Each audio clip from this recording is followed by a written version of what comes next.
The rain hammered against the windows of bus number 7 as it crawled through the crowded streets of Hong Kong. It was 1962, and Bruce Lee sat near the back, his arm protectively around his wife Linda's shoulders.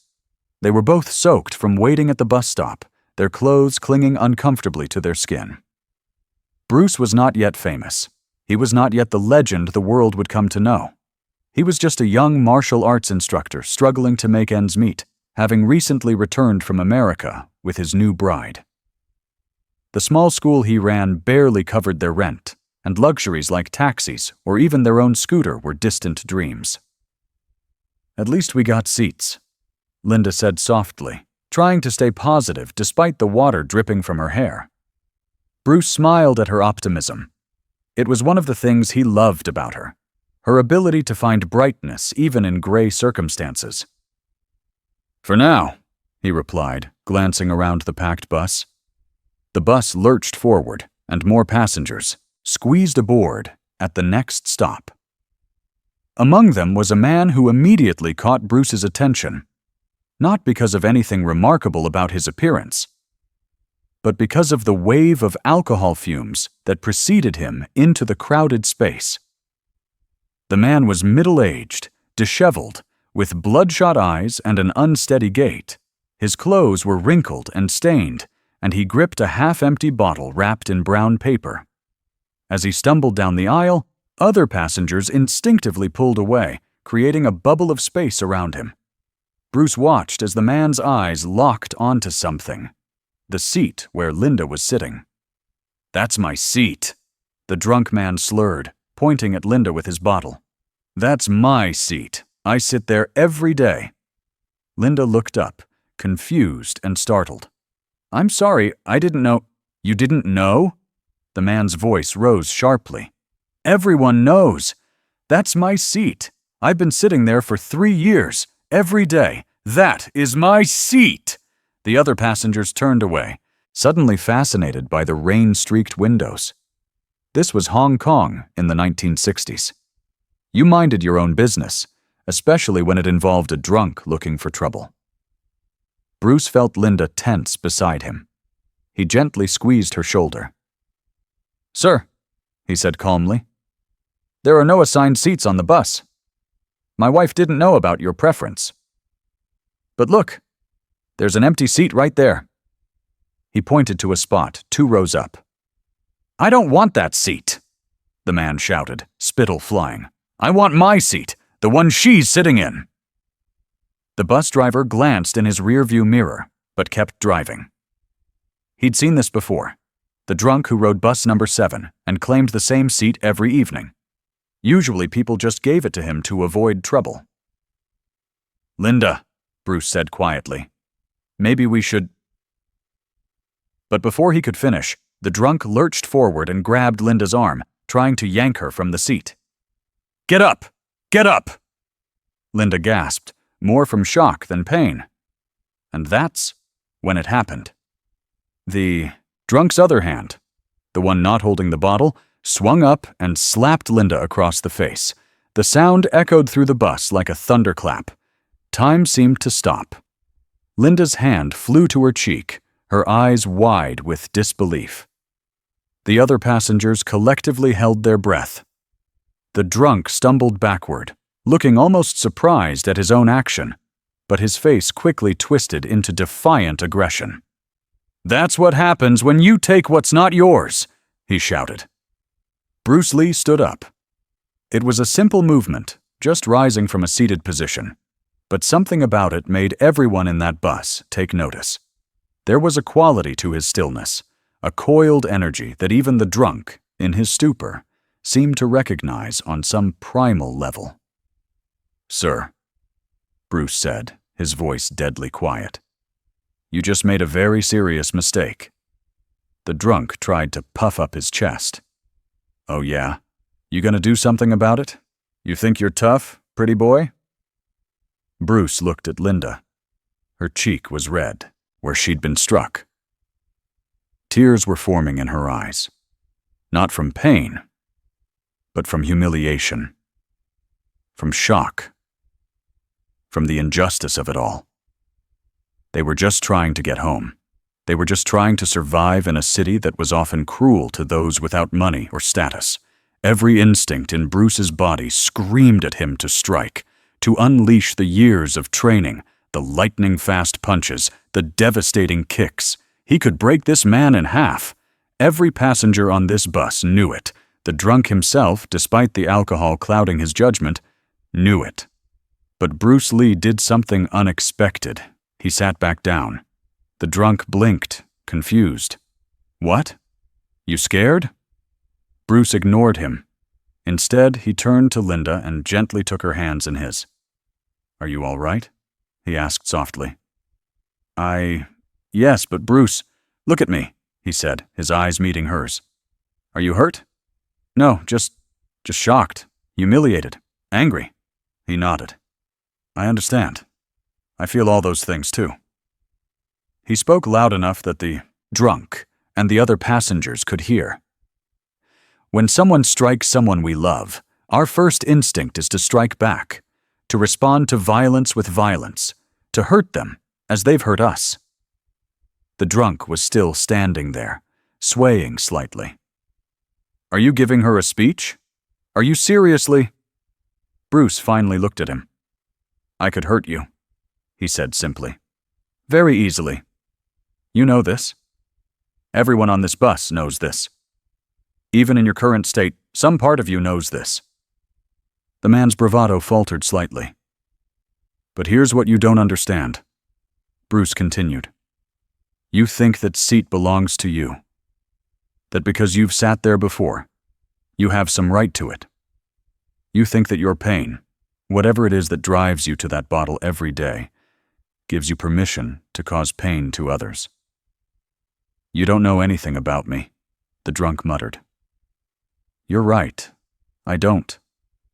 I don't know what happened in your life to bring you here, what losses you've suffered, what dreams died, what wounds you're trying to drown in alcohol." Bruce's voice was steady, firm, but not unkind. "But I do know this. Your pain doesn't give you the right to hurt innocent people." "She took my seat." "There is no your seat," Bruce said, his voice rising slightly for the first time. "This bus belongs to all of us. That seat belongs to whoever sits in it. Your belief that you own it is an illusion, and you just struck my wife to defend an illusion." The bus had stopped at a light. Every passenger was listening now. The driver had even turned off the radio. Bruce stood again, but this time he helped Linda to her feet. "We'll stand for the rest of the ride," he said. "Not because you have a right to that seat, not because violence works, but because I choose not to let your darkness infect me, because I choose not to become like you." He guided Linda to a standing position near the center of the bus, keeping himself between her and the drunk. The drunk stood there, uncertain. The seat was empty now, his seat, but somehow, sitting in it now felt hollow. Everyone was looking at him with a mixture of disgust and pity. "Go ahead," Bruce said. "Sit down. You've won your seat. I hope it brings you comfort." The drunk slowly, almost reluctantly, sank into the seat. He clutched his bottle but didn't drink from it. The defiance had drained from his face, replaced by something that looked almost like shame. An elderly woman sitting nearby spoke up. "I've watched you claim that seat for months," she said to the drunk. "I've seen you intimidate people, curse at them, threaten them. But I've never seen you actually strike someone before, especially not a woman. You should be ashamed." "Mind your own business, old woman," the drunk muttered, but there was no energy behind it. "This is my business," she replied. "We all ride this bus. We all share this space. When you bring violence into it, it becomes everyone's business." Another passenger, a young man in a business suit, nodded. "She's right. I've given you that seat a dozen times just to avoid conflict. But there's a difference between avoiding conflict and enabling abuse." The drunk looked around, suddenly aware that the entire bus had turned against him. I didn't mean to. It's my seat. It's a bus seat," Bruce said quietly. "Just a piece of worn vinyl and metal. You've made it into something it's not. A symbol of control in a life where you feel you have none. A tiny kingdom where you can be king, even if just for the length of a bus ride." The drunk looked up at him, and for a moment, the alcohol haze seemed to clear from his eyes. "How do you—" "Because I understand powerlessness," Bruce said. "I grew up fighting because I felt I had no control over my life. I was angry at the world. I hurt people. Not strangers on buses, but people in street fights, people in my way. I thought power came from making others fear you, from taking what you wanted." He glanced at Linda, who was watching him with a mixture of concern and love. "But I learned something. Real power doesn't come from dominance. It comes from self-mastery, from choosing your response rather than being a slave to your reactions. You slapped my wife. Every part of me wants to hurt you for that. But if I did, I would be giving you power over me. I would be letting your darkness control my actions." The bus started moving again. Rain continued to pour outside. "So instead," Bruce continued, "I'm going to tell you something. You're on a path that leads nowhere good. That bottle you're holding, it's not solving your problems. This seat you fight for, it's not giving you what you really need. And lashing out at innocent people, it's only making your life smaller, your world darker." The drunk's hands were shaking now. "You don't understand," he whispered. I lost everything. My job, my wife, my son won't speak to me. This seat, this routine, it's all I have left." The bus went silent.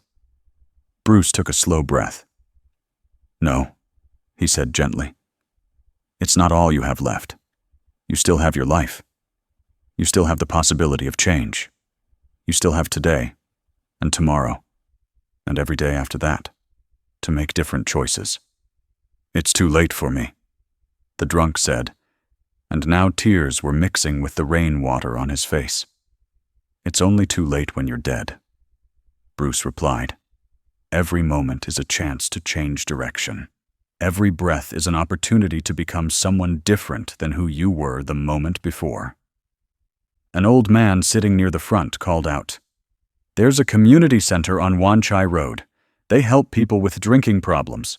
I know because I used to go there. 5 years sober now."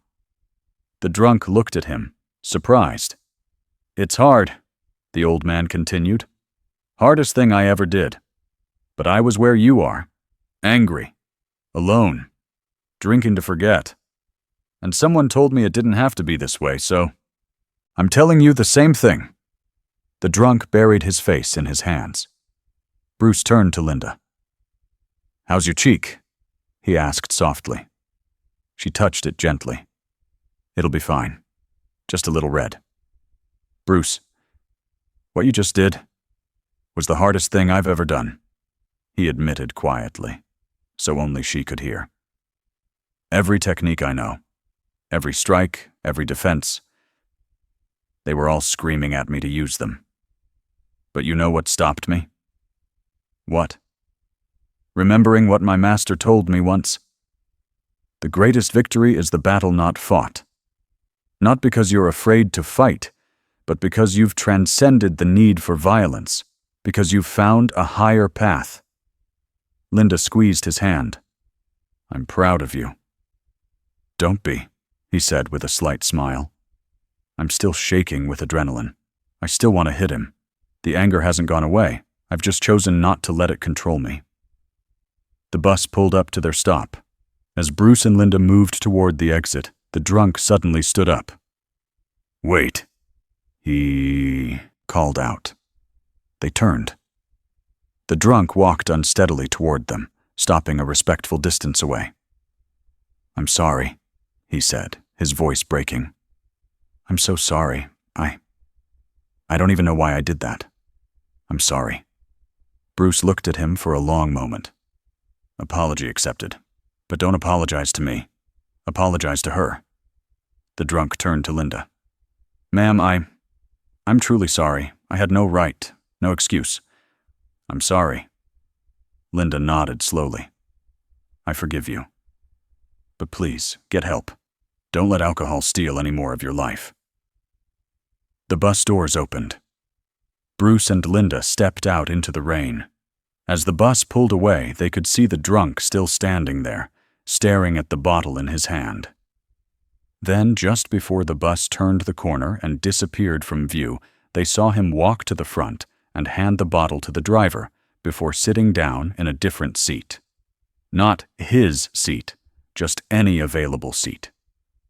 3 weeks later, Bruce was teaching an afternoon class when one of his students approached him during break. Sifu, the young man said, there's someone outside asking for you. He says it's important. Bruce excused himself and went to the entrance of his small school. Standing there, looking clean and sober, was the man from the bus. I don't know if you remember me, the man began nervously. I remember, Bruce said carefully. I wanted to thank you, and to apologize again, properly this time. I was drunk, and I was terrible, and I had no right to strike your wife. What brings you here? Bruce asked. The man took a deep breath. After that night on the bus, I kept thinking about what you said, about every moment being a chance to change. I went to that community center the old man mentioned. I've been sober for 19 days now. Longest I've been sober in 4 years. Bruce felt something loosen in his chest. That's remarkable. Truly. It's hard, the man admitted. Some days I want to drink so badly I can barely think straight. But then I remember standing on that bus, looking at all those people staring at me with disgust. Remember seeing what I'd become. And I remember you. How you could have destroyed me, but chose not to. How you saw something in me worth saving when I didn't see it myself. He pulled something from his pocket, a small card. The counselor at the community center. She told me about something called making amends. Said it's important to acknowledge the harm we've caused and try to make it right. So I wanted to ask, is there anything I can do? For you or your wife? Bruce considered this. What's your name? Wong. Wong Kar-wai. Mr. Wong? The best amend you can make is to continue choosing sobriety. To continue choosing to be better than you were. And he paused, thinking. Perhaps you could help me with something. Anything. I teach young people martial arts, but martial arts is not just about fighting. It's about discipline, self-control, choosing the right path even when it's difficult. I think having someone come speak to them about real struggle, about real change, about what it means to hit bottom and choose to climb back up, that would be valuable. Would you be willing to do that? Maybe once you're further along in your recovery? Wong's eyes widened.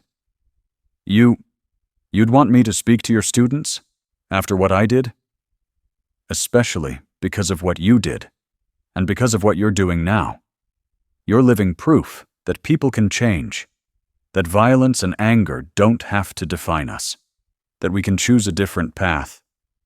Wong nodded, unable to speak for a moment. I'd be honored. I truly would.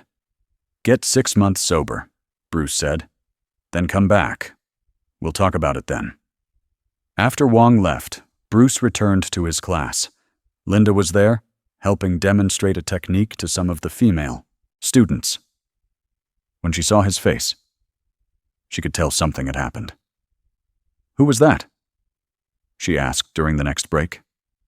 Bruce told her. 19 days sober, she said softly. Because of what you did on that bus. Because of what he chose to do. Bruce corrected. I just held up a mirror. He decided to look into it and not like what he saw. Still, Linda said, you could have beaten him badly that night. Everyone would have understood. I would have understood. I know, but then what? He'd be angry and hurt, and probably would have drunk even more. Maybe he'd have taken his rage out on someone else. Someone more vulnerable. Violence creates more violence. It's a cycle. He took her hand. My master used to say, a good martial artist is like a good doctor. He heals, not harms. I didn't understand that when I was younger. I thought martial arts was about being the strongest, the fastest, the most feared. But it's not. It's about having such complete control over yourself that you can choose not to use your strength. That's real power. Linda leaned her head against his shoulder. You know what I learned that night on the bus? What? That I married a truly remarkable man. Not because you can fight. Lots of people can fight. But because you can choose not to.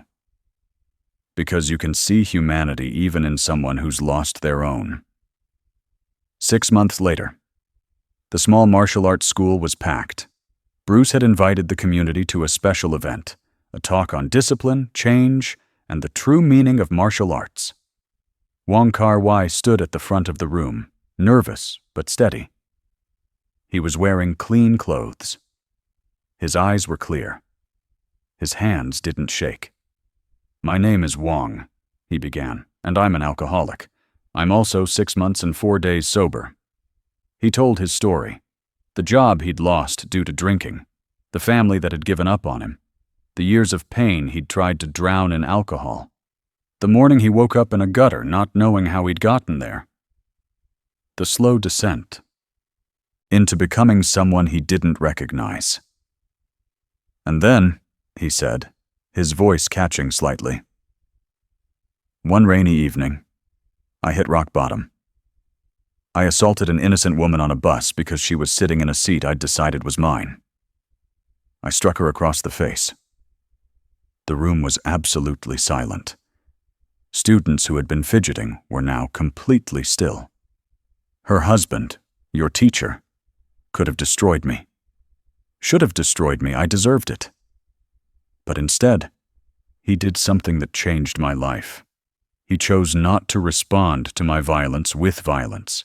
He showed me that I was fighting for an illusion, that my pain didn't give me the right to hurt others, that every moment was a chance to choose differently. Wong looked at Bruce, who stood at the back of the room with Linda. Sifu Lee didn't just teach me a lesson that day. He gave me my life back. He showed me that strength isn't about dominating others. It's about mastering yourself. That real power is having the ability to hurt someone and choosing not to. That compassion is stronger than revenge. A young student raised his hand. But weren't you afraid he'd just keep being violent? That by not punishing him, you were letting him get away with it? Bruce stepped forward. Good question. The truth is, I didn't know what would happen. Maybe he would have kept drinking. Maybe he would have hurt someone else. But I knew for certain that if I responded with violence, I would be betraying everything martial arts had taught me. I would be giving my power away to anger. He walked to the front of the room. In martial arts, we learn to punch, to kick, to strike. We train our bodies to be weapons. But all of that is preparation for the most important lesson, learning when not to use those weapons. A loaded gun isn't powerful because it's always being fired. It's powerful because it can be fired, but doesn't need to be. That's true strength.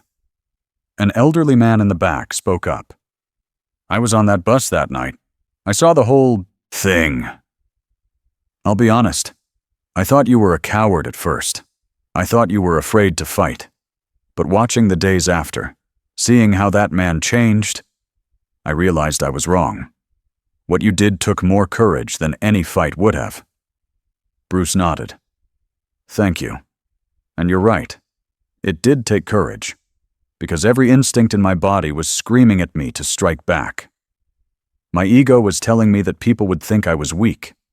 My anger was demanding satisfaction.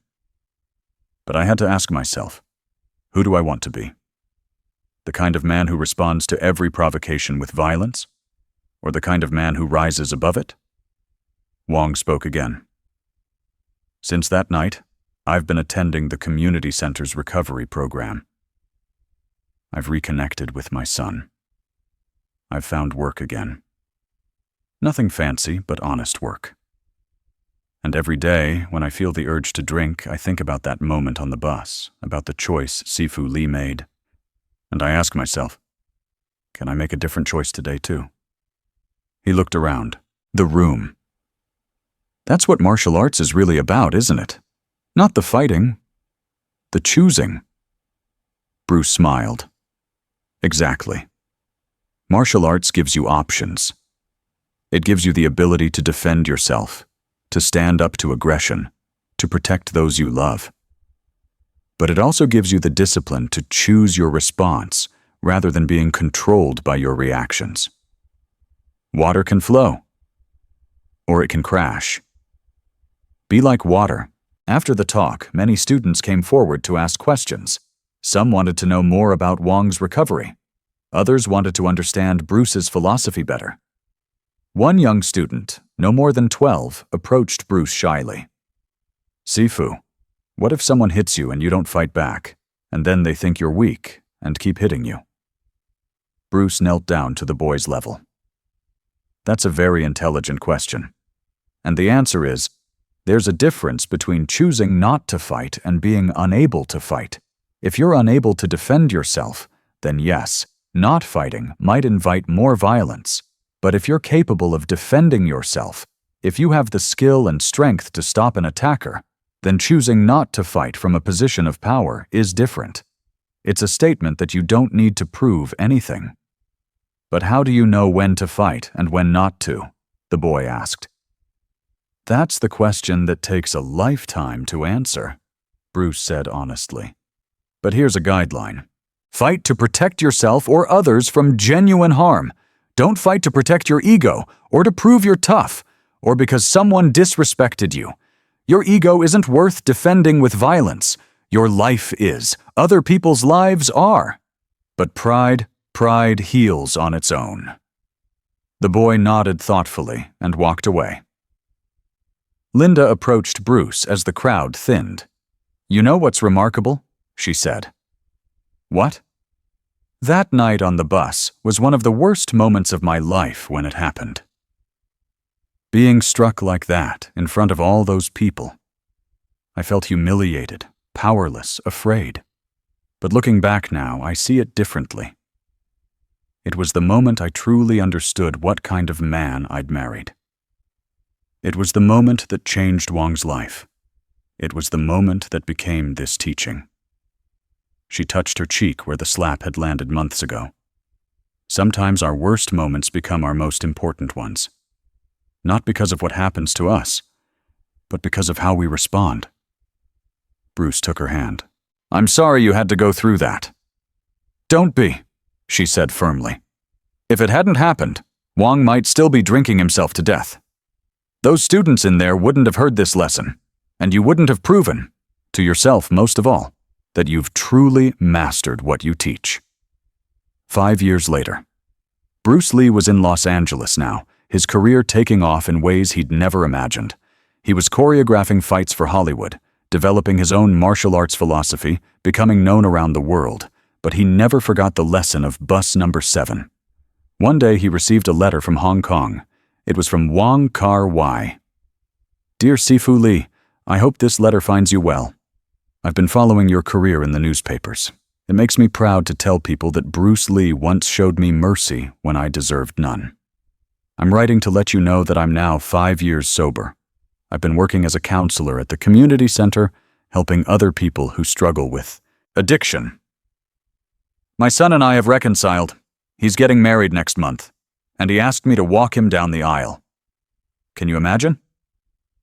5 years ago, he wouldn't speak to me. Now he wants me at his wedding. I speak to groups regularly about my journey.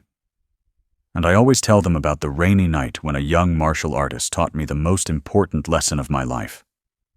That strength is not about overpowering others, but about overpowering yourself. That every moment is a choice. I've helped 19 people get sober this year. 19 people who might have ended up where I was, or worse, but chose a different path. And every one of them, I tell your story. I tell them that real power is choosing not to use your power. Thank you, Sifu, for seeing something in me worth saving when I couldn't see it myself. Thank you for being strong enough to be gentle. Thank you for teaching me that the greatest victory is the battle not fought. Your student, always, Wong Kar-wai Bruce, read the letter 3 times. Then he showed it to Linda. 19 people, she said softly. 19 people whose lives are different because you chose not to throw a punch on a rainy evening 5 years ago. Bruce folded the letter carefully. Do you know what the most important martial arts technique is? He asked. What? The one you never use, the strike you don't throw, the fight you don't take. Because that's the one that proves you've truly mastered yourself. He thought about all the fights he'd been in as a young man, all the times he'd used his fists to solve problems, all the moments he'd confused violence with strength. I was so foolish when I was younger, he said.